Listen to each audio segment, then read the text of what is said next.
Hello class. Today we're going to do multiplying mixed numbers day 2. Okay, so what you're going to need for today is you need your Chromebook, your daily notebook, your pencil or pen, because today we will be working on an assignment. So let me go to the big board here. Okay, so I have a warm-up question for you today that I'd like for you to do. This will kind of review what we've been working on over the last couple of days. Okay, so the first time when we did mixed numbers, we did adding and subtracting. So what I'd like for you to do for your warm-up is actually answer this question using the 6 steps for addition and subtraction. And you know the first step is find a common denominator, change your numerator to match, add or subtract your whole part, your numerators, keep your new denominator, add or subtract your whole parts, and then simplify. And then this one is one that has a twist. So one of the numbers is negative. Okay, so I'm hoping you remember what to do. So pause the video and answer this question.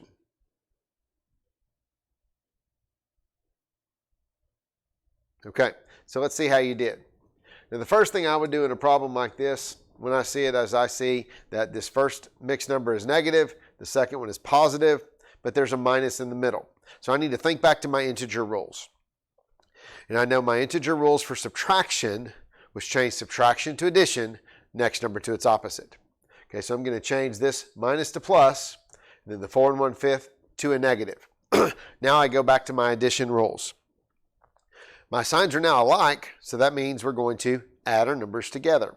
Now once we've determined what we're going to do, we do it, okay? And we use our fraction rules to do that. So I'm going to rewrite mine, negative 12 with a fraction bar, plus negative 4 with a fraction bar. And now I find a common denominator. I've got a 3 and a 5, so that makes 15. Okay, so I'm going to write a 15 on the bottom as my common denominator. Now we need to change my numerators. So this 3, what did I do to it to turn it to 15? Times 5. So 2 times 5 gives me 10.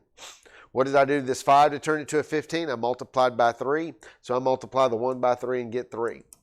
Now we go back and we think, okay, both my numbers were negative, so what am I going to do? I'm going to add them together.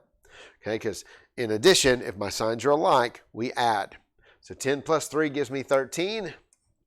I keep the denominator of 15, and then I add my whole parts. Negative 12 and negative 4 make negative 16. And then we ask our last question, is this fraction simplified? Well, the 13 and the 15, the greatest thing they have in common is a 1, because this 13, your multiples are, or your factors are 1 and 13.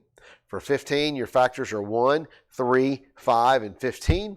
So the greatest one they have in common is a 1. So this one is simplified. Okay, so that was reviewing addition and subtraction. So now let's talk about multiplication, because that's what we're working on today.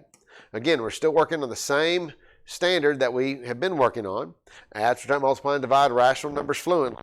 And we're going to keep doing it until we can get this fluently part done. Okay. Now when we talked about multiplying mixed numbers yesterday, we realized that the only thing that we can do is multiply fractions. So we had to understand how to change an change a mixed number into an improper fraction. And we do that using the popcorn method. And we know the popcorn method says take your denominator, multiply it by your whole part, add in your numerator, and put it back over the denominator. So in this case, we do 3 times 4, which is 12, plus 2 gives me 14. And then I put it back over the 3. And that's our popcorn method.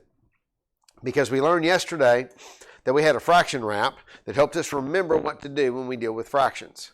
Okay, and the first line says to multiply fractions. Well, that's a conditional statement. The only thing we can multiply is fractions.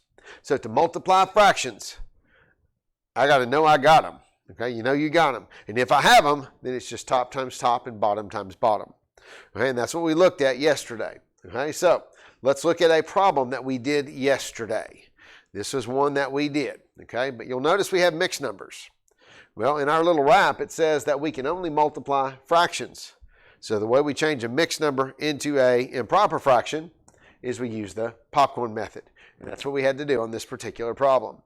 So in this one, we would do 4 times 3 is 12, plus 3 gives us 15 over 4, times, and then 2 times 5 was 10, plus the 3 gives us 13 over 5. Now yesterday when we looked at this one, we found out that there were several ways to simplify. That 2 ways of simplifying were simplifying your answer. And one way was simplifying the problem. So if you go the simplifying your answer route, that means we just multiply our tops together. So 15 and 13 gave us 195 yesterday, and 4 times 5 gave us 20, and then we would simplify that. And we simplified this by division. And yesterday when we did this, we found out that 20 went into 195 9 times, and we have 15 left over, and they're 20s. So we get 9 and 15 20ths. Now, this 15 and 20, it can still simplify further, because I can divide each of these numbers by 5, and we ended up with 9 and 3/4. So that was one way of working this problem. But there was a second way. And the second way is the way that I want us to really focus on today. And that is simplifying the problem. Okay, so what I'm going to do is I'm going to look at the numbers on top and the numbers on bottom and see if there are any numbers that share common factors. Okay, and this 15 and this 5, they share a 5. I could divide them both by 5. So that's what I mean by factors, numbers that I can divide by. So this 15 here, yesterday we divided it by 5, okay, and we got 3.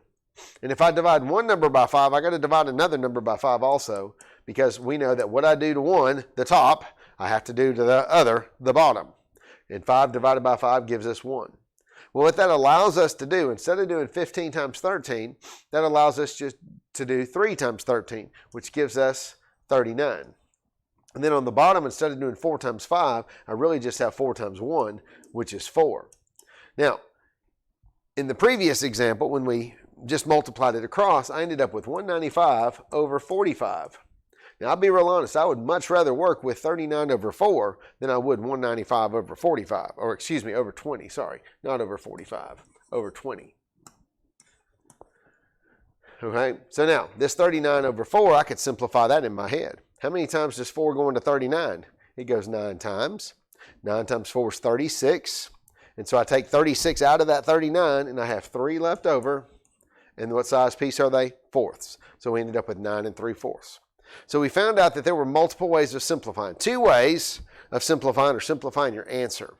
And 1 way is simplifying your problem. And that's the way I want us to focus today. Now, we did one other question yesterday, this one right here. So I want to real quick go through it, and then we're going to look at some new ones. Okay, so this one right here, we would do the same thing. 5 times 5 is 25, plus 2 gives us 27 over 5, times 9 is already a fraction. So, to multiply fractions, do I got them? Yes, I have them. So now it's top times top, bottom times bottom. Simplify, or simplify first, then top times top, bottom times bottom. So I ask myself, do I have any numbers on top that have common factors with numbers on bottom? In other words, there are numbers there that I could divide by the same number. We find out the 27 and the 9, I could divide by 3. So if I did that, I would divide this by 3, divide this by 3. Well, 27 divided by 3 gives me 9, and 9 divided by 3 actually gives me 3.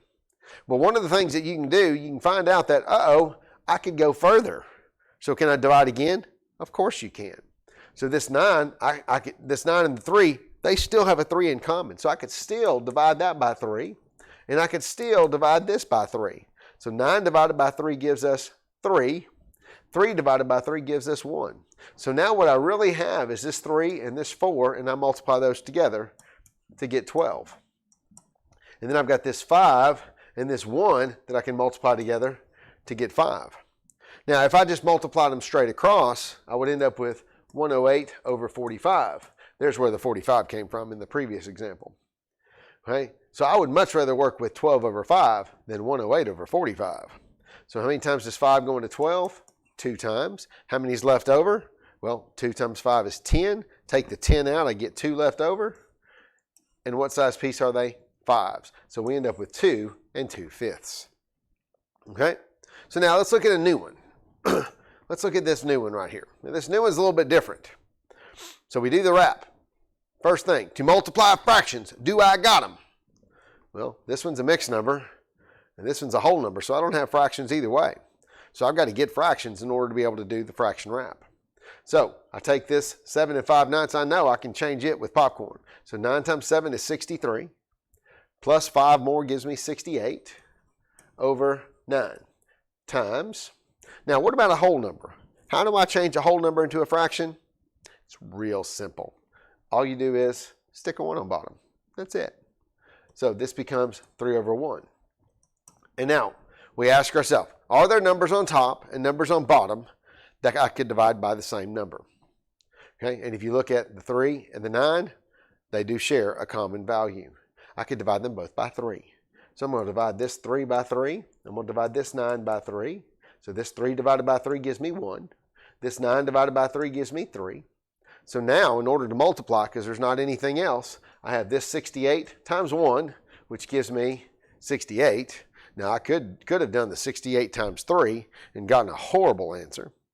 And then down here, 9 times 1, but what do we have? We've got a 3 and a 1, which gives me 3.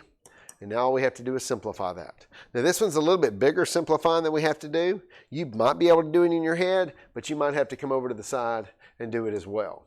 3 goes into 6 2 times. 2 times 3 is 6. You get 0, bring down your 8. 3 goes into 8 2 times. You get 6. Have a remainder of 2. And you don't keep going. Okay? I don't add a decimal and keep going. Okay? So now we take this 22. We write it down as the whole part. This 2 goes as the numerator. And this 3 goes as the denominator. So we end up with 22 2/3. Okay? So that's basically how we do any kind of a mixed number or a whole number or a fraction. We just got to remember our fraction wrap. To multiply fractions, you must have fractions. You know you got them. It's top times top and bottom times bottom. Now, I told you yesterday that we were going to multiply mixed numbers with a twist. So let's find out what the twist is. And you probably already knew, twist is just negative numbers. Well, the negative numbers, we just have to remember what our integer rules are for negatives. Step number 1, multiply. Multiply just like always. So we're going to take this 6 3/4 and this 5/9, we're going to multiply them just like we've been doing.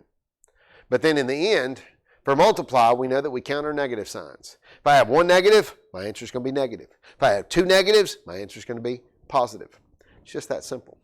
So this one right here, we start with making fractions. So 4 times 6 is 24, 25, 26, 27, over 4, and it's negative, times 5/9 is already a fraction, so I leave it alone. And we ask, do I have any numbers that have anything in common on top and on bottom? And I do. I have a 27 and a 9. So this 27 I could divide by 9 and get 3. This 9 I could divide by 9 and get 1. So now when I multiply, I have negative 3. The negative comes along for the ride, negative 3, or just 3 times 5 gives me 15. The 4 times 1 gives me 4. And what kind of an answer is it going to be? It's going to be negative. Now we got to simplify our fraction. How many times does 4 go into 15? Well, it goes 3 times. 3 times 4 is 12. 15 take away 12 gives me 3 over 4. But what kind of a 3 3/4 will that be? It's going to be negative. Okay? So what we have to understand about fractions is there's just a few steps. Okay? And the steps that we have are, for steps for multiplying, we got to make fractions. So you have to have fractions. So if I have a mixed number, use the popcorn method. If I have a whole number, you stick a 1 underneath it. If I have a fraction, you say, thank goodness I have a fraction. And once I have fractions, it's just top times top, bottom times bottom, simplify. So what you're going to do for your assignment today, just like we did the other day when we were dealing with addition and subtraction, you're going to have a series of questions that I want you to do on your own notebook paper. So you're going to turn to a clean sheet of notebook. Just turn to the next page in your journal, and you're going to write at the top of it, multiply mixed numbers. You can abbreviate that. Then you're going to write number 1. Now this time, okay, you can start with the improper fraction form. So when you look at this first fraction, you'll notice it's 2 2/3. So you can go ahead and change it in your head and write it down in your paper. So 3 times 2 is 6, 7, 8. So that's going to be 8 over 3. So 8 over 3. Okay, times. Now the 3/5, is it already a fraction? Yes, it is. It's already a fraction. So 3 over 5. Now you could, at this point, just go ahead and multiply straight across if you don't understand the simplifying, and do 8 times 3 is 24. 3 times 5 is 15. And then simplify that problem. Or you could see, is there anything in this problem that I could simplify? Well, this 3, I could divide it by 3. And you don't have to show me this divide by 3. Okay, 3 divided by 3 gives me 1. So this 3 right here, it's going to turn to a 1 just like we do there. You don't have to show me that little division. Right? And then I've got an 8 and a 1. So 8 times 1 is 8. 1 times 5 is 5. So you'll notice I could have divided these 2 by 3, or I could have divided these 2 by 3 and got the same answer. And then we have to finish our answer out because this is improper. How many 5s in 8? 1. How many is left over? 3 over 5. And that would be my final answer. And then you put a circle around it. Now, some of you that when you're doing your work, this part right here, I need to see it. This is called work. If you just give me this as an answer, then I'm going to count it wrong because I don't know how you got it. Okay? This class is one of those no work, no credit kind of classes. So you've got to make sure that you're showing me the work. Okay, and once you do that, you go on to number 2, and you do the same exact thing. Now you're going to find that many of these questions, they're set up so that you can do this simplifying thing. They're set up so that it will do this. So you will end up with some answers that are going to be whole numbers. So if you ended up with an answer like 5 over 1, then that's okay. Your answer is just 5. Okay, because how did we change a whole number into a fraction? Stuck a 1 underneath it. So if your answer ends up with like 5 over 1, then your answer is just 5. And that's what you put. All right? So that's what I want you to do. So once you're finished with this assignment, because you're going to have 15 questions that I want you to do. All right? Once you get finished with this and you show all your work, you're going to attach your work in Google Classroom, just like we did with the addition. Now, if you still need some help with that, this YouTube video is still going to be in our classwork section there that will help you know how to attach a document in Google Classroom. And that's all there is. Okay? So, multiplying mixed numbers. It's really simple. You got a little rap. To multiply fractions, that's all you can do. Multiply fractions. You know you got them. It's top times top and bottom times bottom. So, until tomorrow, I'll see you later.